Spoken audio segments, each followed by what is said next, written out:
Next up is Senator Thune. Thank you, Mr. Chairman. Welcome to both of you. It's good to have you here. Dr. Haffajee, congratulations on your nomination, and thanks for your service at HHS to date. I believe this was covered in your staff interview, but I want to be sure to bring it up on the record. As policymakers, we are evaluating long-term telehealth policies for when the public health emergency is over. It would be helpful for the agency to be able to provide Congress data on utilization trends, including by modality, such as audiovisual and audio only, as is currently permitted now. Is this something that HHS could commit to doing if you're confirmed? The House of Representatives is finally voting on new legislation, everybody. This bill will affect millions of you guys that are on Social Security benefits, and also if you are a senior citizen. A $1,000 monthly benefit increase is going to be approved this month, so watch until the end to learn how to receive it. Social Security crossed a new milestone, everybody, when it reached its 87th anniversary on Sunday. The program was first signed into law by President Roosevelt, and today it provides monthly checks to more than 65 million people. Now in 2035, according to the program's trustees report, just 80% of benefits will be payable. The House Democrats John Larson of Connecticut and Pramila Jayapal of Washington teamed up this week to call to bring a bill to expand Social Security up for a vote this fall.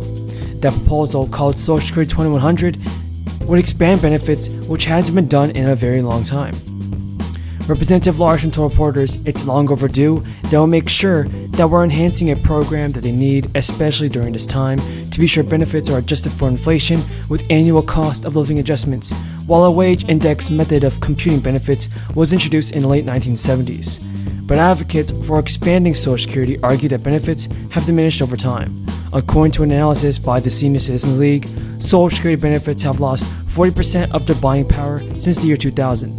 Jayapal, who serves as the chair of the Progressive Caucus, urged action as soon as next month. Jayapal said, "When Congress returns from recess this September, we need to bring this bill up in committee and then send it to the floor for a vote."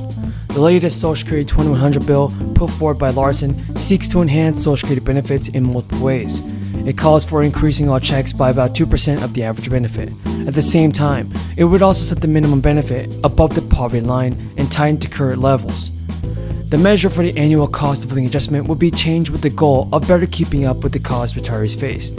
The bill also calls for providing caregiver credits to people who take time out of the workforce to care for children and other family members. Benefits for students would be extended to age 26, and children who live with grandparents or other relatives would have also increased access to benefits. The bill calls for ending the 5-month waiting period for disability benefits, folks, in order to pay for the benefit increases. And also, currently wages of up to $147,000 are taxed for Social Security in 2022. Employees and employers each pay a 6.2% tax on wages for a total of 12.4%. Social Security 2100, a sacred trust, currently has 202 Democratic co-sponsors in the House of Representatives. It is one of the several Democratic proposals that aim to tackle Social Security reform. But one key difference is how long they would extend the program's solvency. And the Social Security 2100 Act would extend the depletion date to 2038 from the current projected date of 2035. Thank you for the important question, Senator Thune. Telehealth has been so important during the pandemic. We've really learned so much already, but need to continue these evaluations as well. ASPE has done a fair amount of work on telehealth utilization across payers, across populations, and some by modality, as much as we can identify that, and shown vast increases, but also some disparities that need to be addressed as well. And so, yes, I would commit to continuing to evaluate that, and I think the modality issue is very important, as you know. Okay, thank you. When discussing the Supreme Court's decision to overturn Roe v. Wade, Secretary Becerra recently stated, and I quote, "If there's something that we can do, we will find it and we will do it at HHS," end quote. If confirmed, what role do you expect you might play in finding something that HHS can do?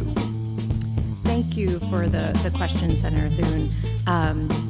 HHS is committed with reproductive health services and all health and human services to meet meet the needs of beneficiaries, but also to follow the law.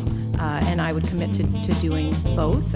ASPE's role really is to support, if asked by the Secretary, any data and evidence on these issues. So just to follow up that, if you wouldn't be directly involved in the response, you do anticipate that the office would be involved in future efforts to conduct research to support HHS's pro-abortion policy? Thank you for the question. Again, if asked, this has not been a major area of ASPE's focus in the past, but if asked, looking into issues like access, what the data actually says about that to inform decisions.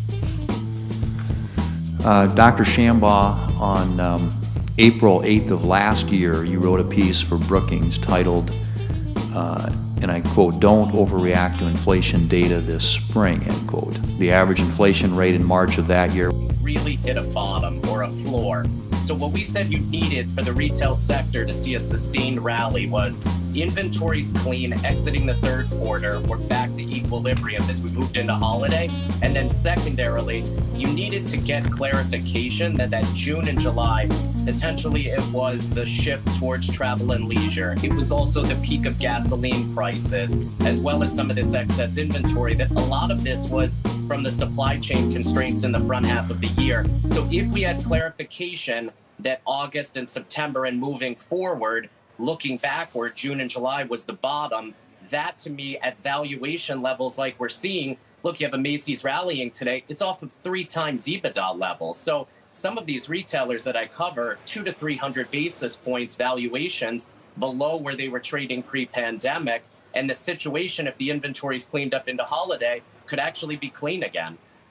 But then, Matt, on the outlook side of things, they lowered their outlook for the rest of the year. And the reasons they cited in the release is the risk, this is a direct quote, it sees in the continued deterioration of consumer discretionary spending in some of its categories and the level of inventory within the industry, as well as risks associated with a more pronounced macro downturn. So that doesn't really sound like peak inflation to me. That doesn't sound like, an inventory base that's really been completely worked through. It's an excellent point, because when you break down Macy's sales today, to me, the key was in relevant categories, occasion-based, return to work, return to occasion. Those categories were up 8% in the second quarter. The pandemic overhang categories, sleepwear, things that is soft home, things that the consumer over-indexed over the past 2 years, down 18%. So +8 versus -18. You're seeing a clear dichotomy of what the consumer is spending on. When it's relevant, they're there. And then secondarily, on the inventory front, to your point, if I adjust my third quarter for the inventory actions, the markdowns that they're taking on